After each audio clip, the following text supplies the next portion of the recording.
Good morning to all country representatives. I am Juan Pablo Reyes. I am in charge of the Science and Metrics for Climate Change Department of the Ministry of Environment and Natural Resources of Guatemala, and I'm going to be presenting the first BOR submitted to the convention by Guatemala on the 2023rd. So first we have the national circumstances of the country, where is a brief context on how we're distributed when it comes to climate zones. As you can see, we have 8 climate zones distributed all over the country. The main thing that we can mention here is that the population is around 16 million people, which 46.2% are living in rural areas and 53.8% are living in urban areas. The main economic activities of the country are manufacturing industry, private services, agriculture, livestock, forestry, and fishing.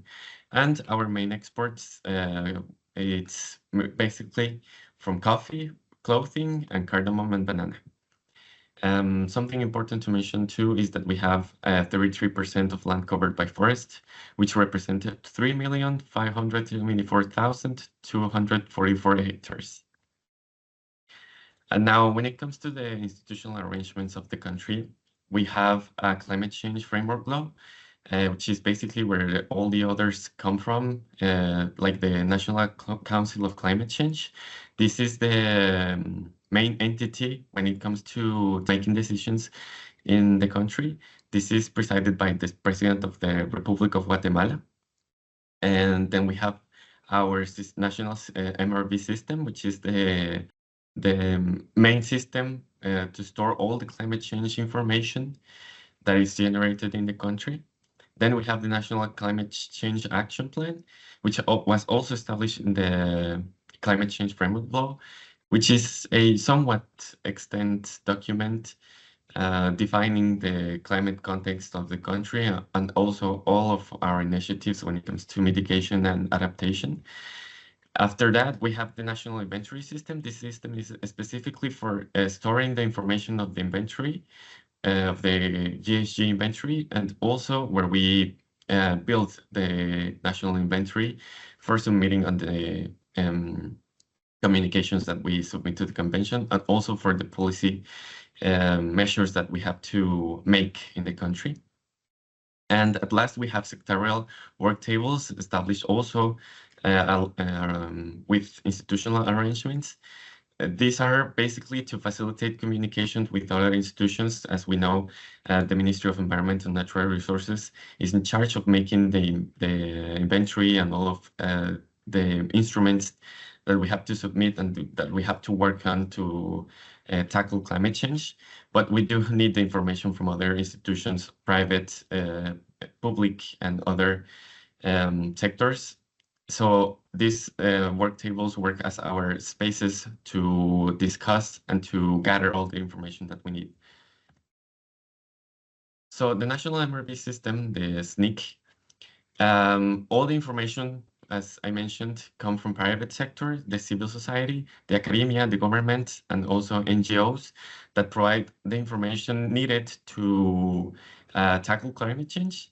All this information is relevant when it comes to any kind of report on adaptation or mitigation or any kind of action. Also, when it comes to the support, as you can see, the system is divided in 4 subsystems.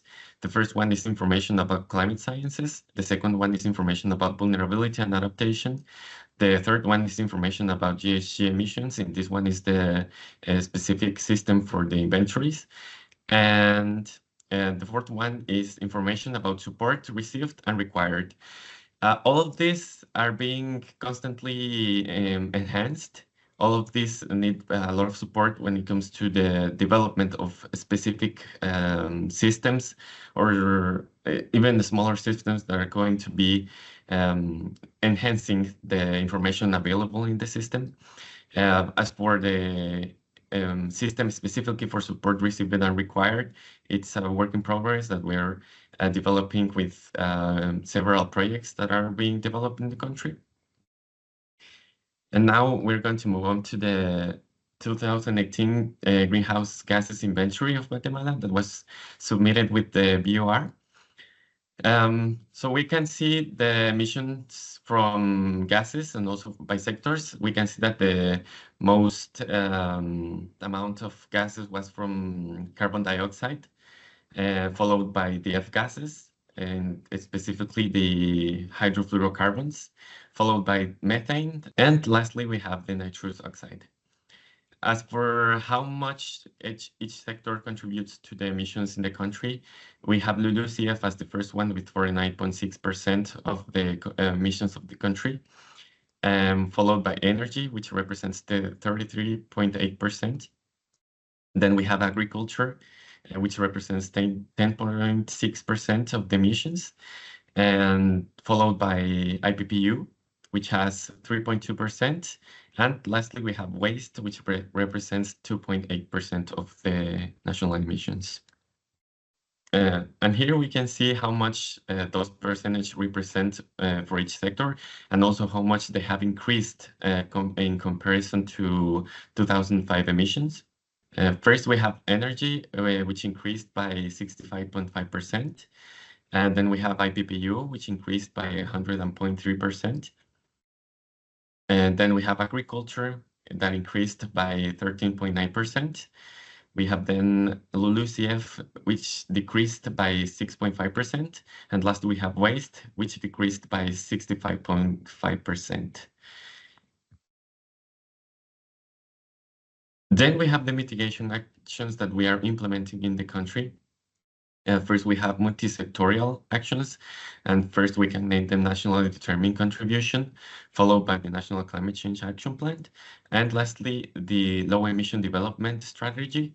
From this, we can highlight the nationally determined contribution that has already established a reduction of 11.2% of our emissions, considering a 2015 baseline, and also a business as usual projections for 2030. And the reduction is based on this projection for 2030. And we have for specific mitigation actions for energy. We can name the National Energy Plan and the National Energy Efficiency Plan. We have also for agriculture, and we can name a national policy on cattle ranching and also a national strategy for sustainable and low emission cattle ranching. And lastly, for LULUCF, we have the RED strategy that is being already implemented in the country, and it's expected to be in implementation up until 2050. Now, the support received an estimate from 2015 and 2020 for this report. We could identify 90 projects, which represented around $332 million approximately. And most of them went to adaptation actions, 50% of them, 19% went to mitigation, and 31% of the projects were cross-cutting. The support needed for the country that we have identified are mainly for MRV and data generation systems, capacity building on new mechanisms, institutional arrangements and policy measures, and also financial support to implement actions that have already been implemented or need to start implementation based on addressing the needs. Here we can highlight the capacity building of the country because we're facing challenges when it comes to the implementation of MRV systems, mostly because there aren't enough people in the institutions to address specifically the systems that needs to be in coordination with the Ministry of Environment and the systems that I've already mentioned. And also the institutional arrangements and policy measures, we need to update the institutional arrangements that we already have, as the climate change framework law, and also other policy measures that need to be updated based on the actual context and the actual needs coming from the Paris Agreement. And lastly, we can name the enhanced transparency framework transition of the country and how we've been implementing it.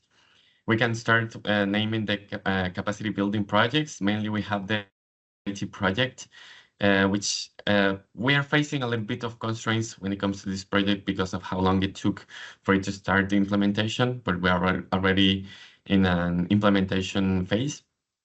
Then we have NPG's transition processes, which is being held inside the Ministry of Environment and Natural Resources team, considering that we are in charge of making the report on the convention. Also, we have support received through programs, through international programs, and we can name the CVGSP and also the ICATs. We have others that we can name, but these are the main support programs that we've been receiving support from. And lastly, we are developing NDC-specific reporting system addressing the implementation, considering how we have to report the tracking of the NDC and the implementation processes in the incoming BTRs. And I appreciate your attention. Thank you very much.